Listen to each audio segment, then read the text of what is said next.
Los alquimistas de la Edad Media trataron de convertir metales comunes en oro. Hoy en día, para los químicos industriales, es moneda corriente convertir el petróleo y el gas natural en miles de polímeros sintéticos que redefinen el modo en que vivimos. Aprendimos a crear materiales más resistentes que el acero, más blandos que la seda y mucho menos caros que ambos. ¿Cuál es el secreto? ¿Cómo hemos creado la edad de los polímeros?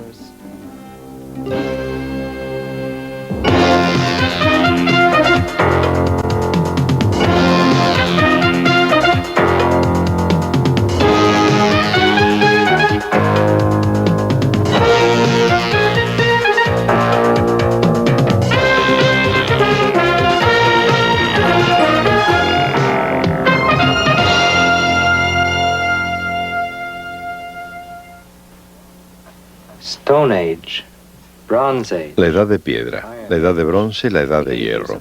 Las edades del hombre están definidas por los materiales que usamos. ¿En qué edad estamos viviendo? Es la edad de las inmensas moléculas sintéticas creadas en laboratorio, cuyo nombre es polímeros. Los polímeros nos rodean y han reemplazado muchos de los materiales que usamos normalmente. ¿Los polímeros en realidad son algo nuevo? No, el algodón, la lana, la cera, han estado con nosotros desde el comienzo de la civilización. Y se trata también de grandes moléculas, las que llamamos biopolímeros. Ciertamente nosotros no hemos sido reemplazados. Somos en gran medida macromoléculas y agua.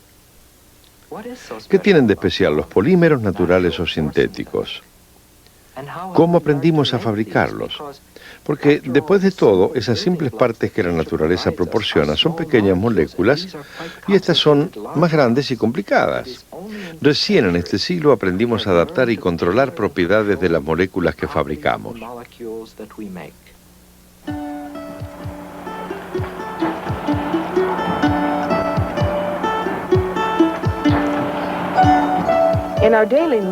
En la vida cotidiana aprendimos a estar rodeados por materiales que son nuevos. Los polímeros sintéticos nos visten, nos dan refugio, protegen alimentos, protegen nuestros cuerpos.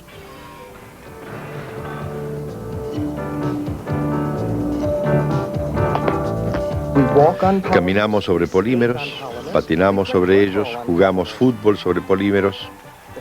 Los colores y los sonidos de la vida cotidiana son creados y reproducidos sobre polímeros sintéticos. Ayer la palabra plástico significaba ordinario e inferior. Mañana el plástico puede reemplazar nuestros órganos corporales a medida que empiecen a gastarse.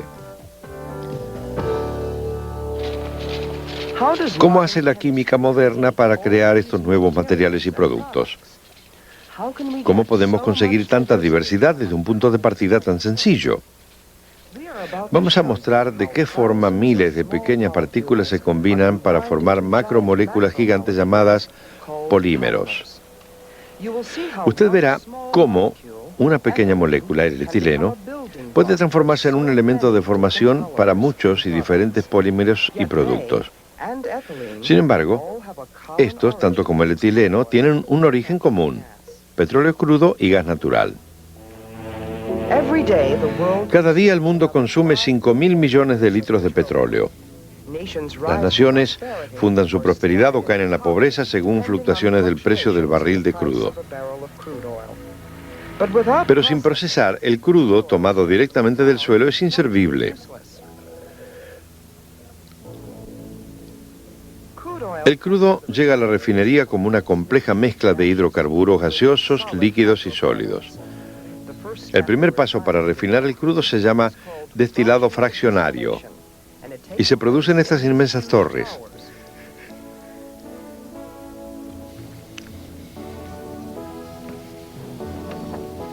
El crudo, calentado, ingresa cerca de la base de la torre, donde se lo calienta nuevamente con vapor.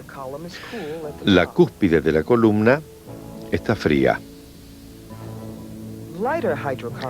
Y los hidrocarburos más livianos, aquellos que tienen menos átomos de carbono, hierven a una temperatura más baja, trepan a la parte alta de la torre en forma de gas.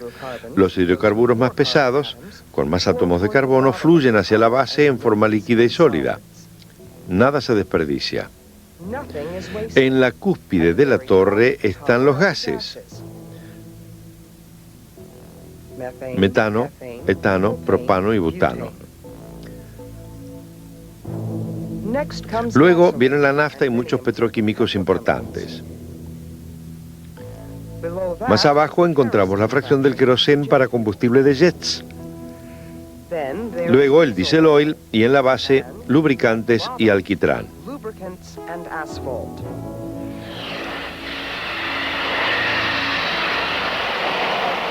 Al final del proceso, un barril de crudo sale de la refinería como una variedad de importantes sustancias. Pero todas ellas son útiles por igual.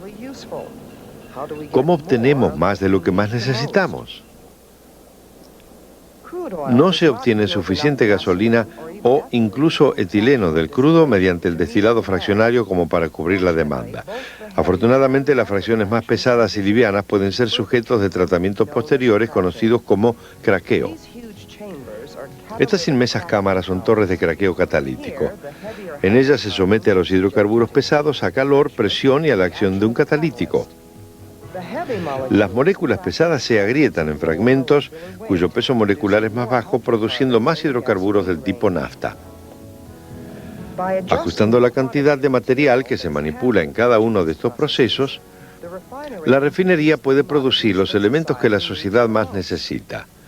Así es como obtenemos más etileno, elemento de formación molecular fundamental en la química de los polímeros sintéticos.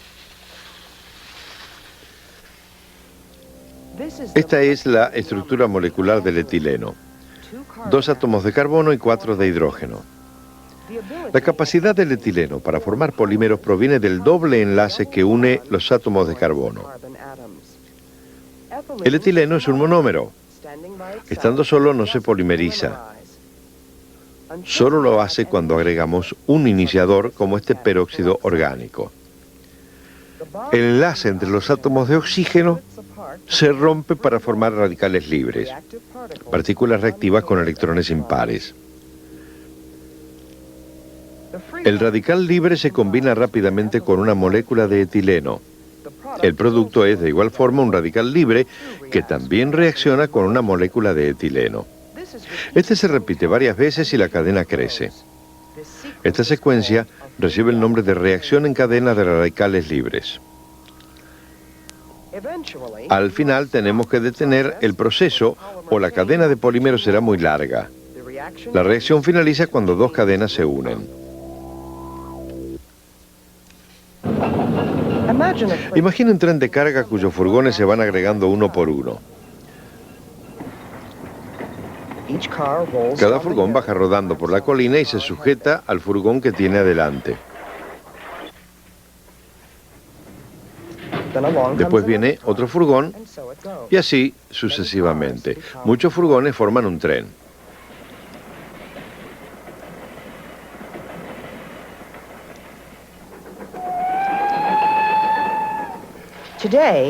Hoy el polietileno es el polímero sintético más conocido en el mundo.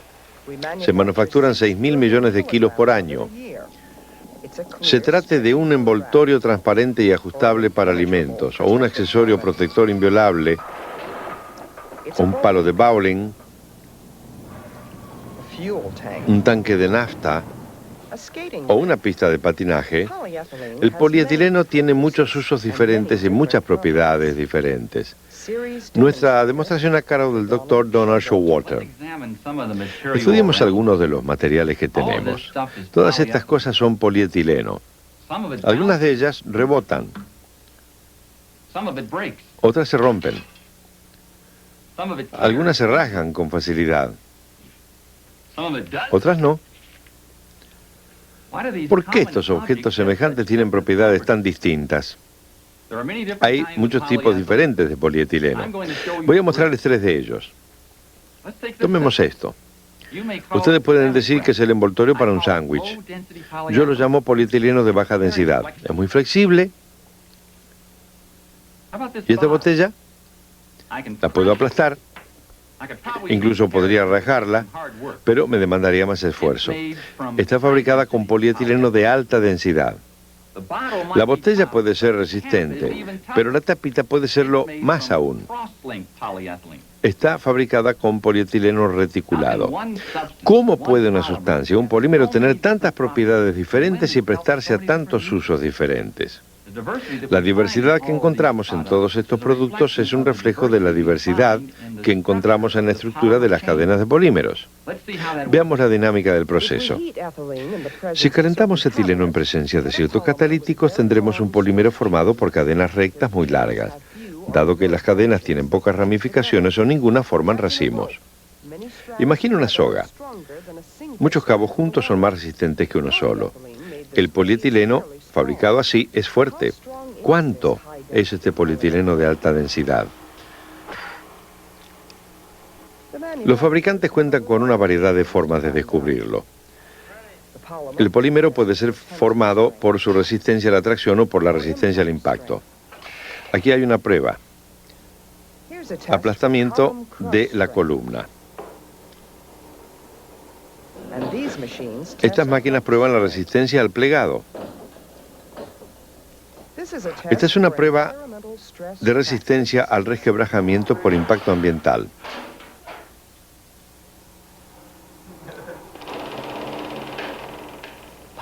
Las cadenas de polímeros son más compactas y más rectas, formando un polietileno más fuerte, brindándonos materiales tales como polietileno de muy alta y ultra alta densidad.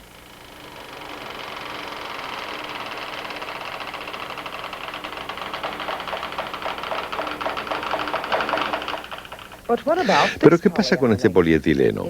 Se trata de un material de baja densidad, con cadenas mucho más cortas, cada una de ellas muy ramificada. Por obra de las ramificaciones, las cadenas no forman una estructura compacta. En lugar de una soga en forma de tubo, tenemos ahora algo que semeja ramas de un árbol. El polietileno de baja densidad es más flexible que su primo, el de alta densidad, pero también es más débil. Es apropiado para transportar pececitos dorados o para envolver productos frescos en el supermercado.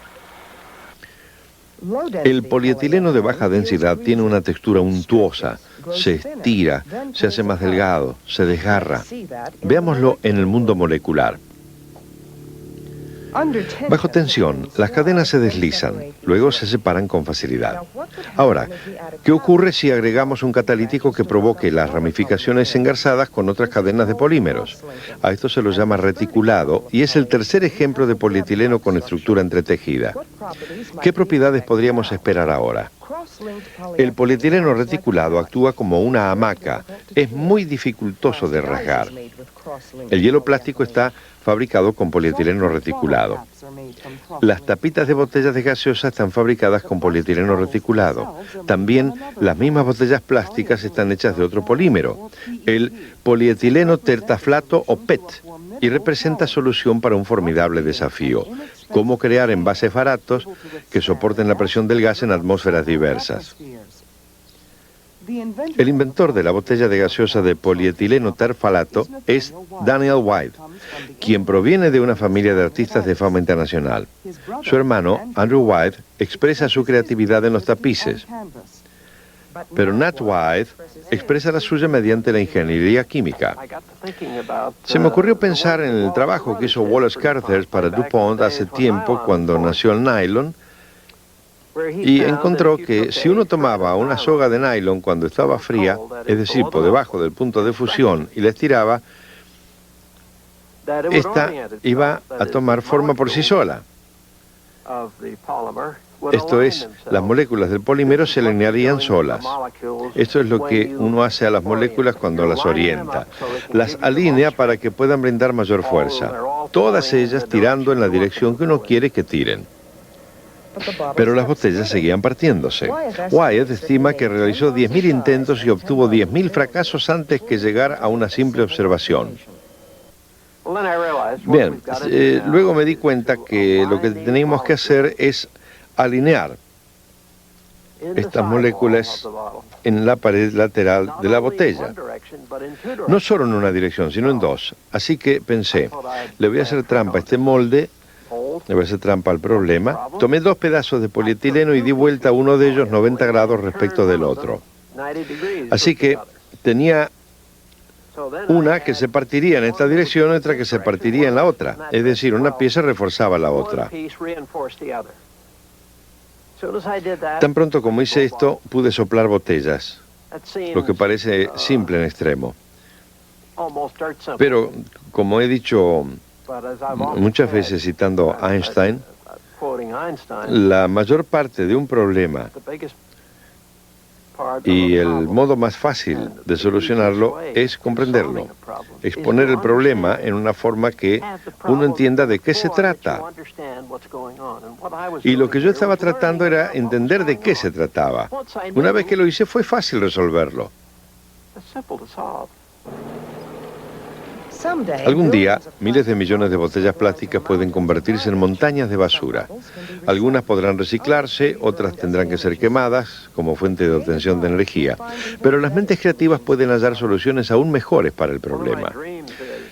Uno de mis sueños es que vayamos a poder fundir estas botellas, las retornables, poder fundirlas, mezclarlas con fibras reforzantes y hacer carrocerías de autos con ellas.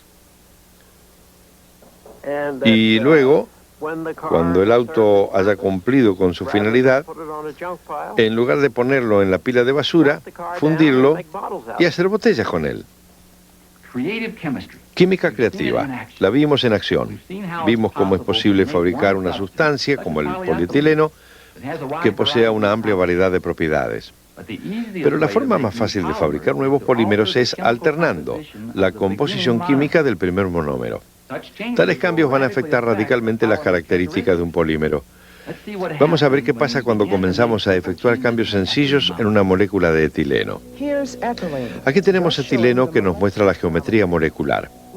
Quitemos uno de los átomos de hidrógeno y sustituyamos un anillo bencénico. Generamos un nuevo monómero, el estireno, una molécula grande, voluminosa, comparada con el etileno. El polímero de estireno es poliestireno. El anillo bencénico se adhiere al azar sobre la izquierda y la derecha. ¿Qué propiedades podemos esperar que tenga este material en el mundo tangible? Piensa en este vaso. Poliestireno, translúcido y liviano. También lo es este. Y es polietileno. ¿Dónde está la diferencia? Las cadenas de polietileno son más flexibles, entonces podemos torcerla. La de poliestireno se rompe, es quebradiza, porque las cadenas de poliestireno son más rígidas.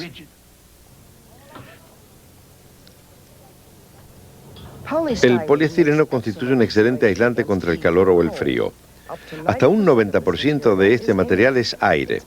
Es voluminoso, pero es liviano y fácil de trabajar. Aquí tenemos otra vez al etileno. Esta vez vamos a reemplazar uno de los átomos de hidrógeno por un grupo cianúrico. Este es el monómero acrilonitrilo. El polímero es poliacrilonitrilo, una fibra resistente que se emplea en el tejido de ropa y alfombras. Este es el poliacrilonitrilo, mucho más duro para rasgar. ¿Qué pasa aquí? ¿Por qué el agregado de un grupo cianúrico forma este material tan duro?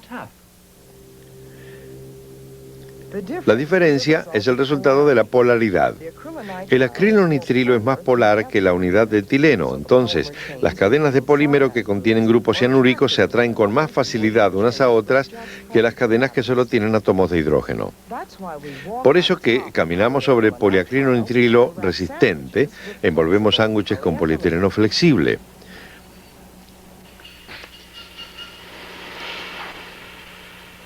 El acetileno es un gas altamente combustible utilizado en cortadoras. El poliacetileno es un sólido que tiene interesantes propiedades.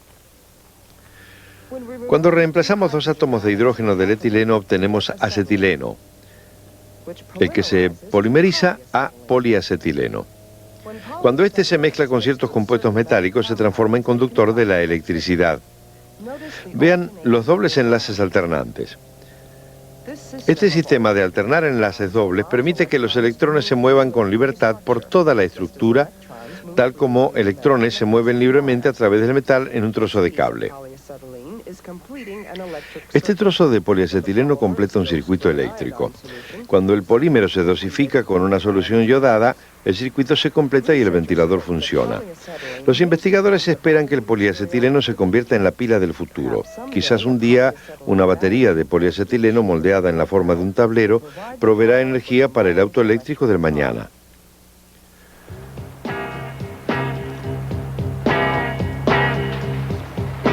Todos los años en Estados Unidos se consume más plástico que acero, cobre y aluminio juntos.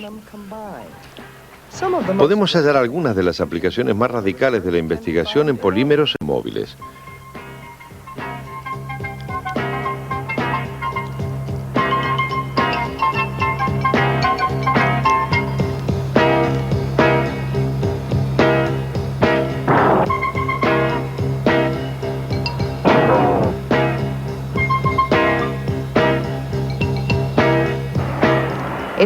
No solo ellos se benefician con la revolución del plástico.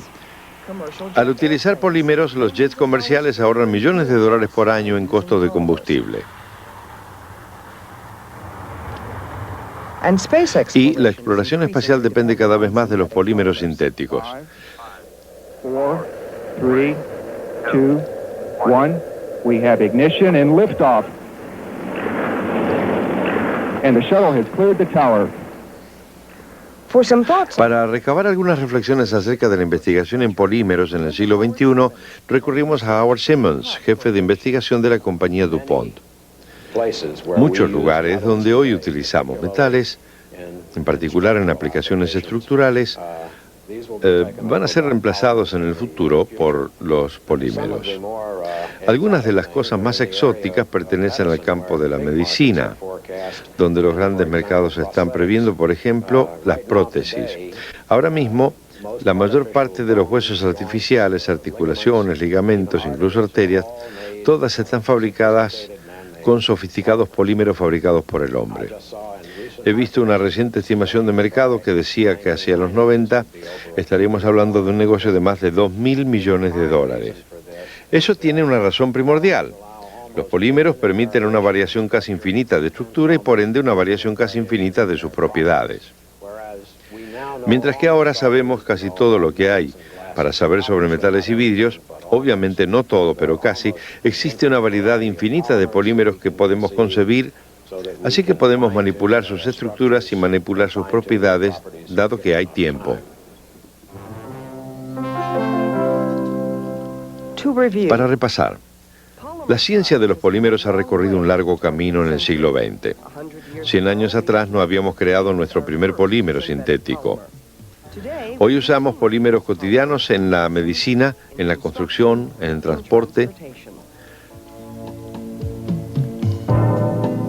Y esto porque la ciencia de los polímeros comienza con la separación de los componentes del petróleo crudo mediante dos procesos, destilado fraccionario y craqueo. Fabricamos un polímero cuando alineamos miles de pequeñas células como la molécula de etileno. Esto es polimerización. Mostramos cómo esta molécula toma parte en una reacción en cadena de radicales libres. El producto es un polímero versátil, polietileno, el más común de los polímeros sintéticos. Estos polímeros tienen una amplia gama de propiedades diferentes, duro o blando, flexible o quebradizo, aislante o conductor.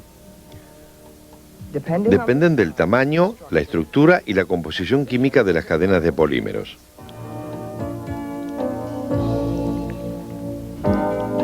Los químicos que en polímeros siguen alterando la estructura de las moléculas o cambiando la pieza componente básica, el monómero, crean materiales totalmente nuevos que imitan y que incluso mejoran las sustancias naturales.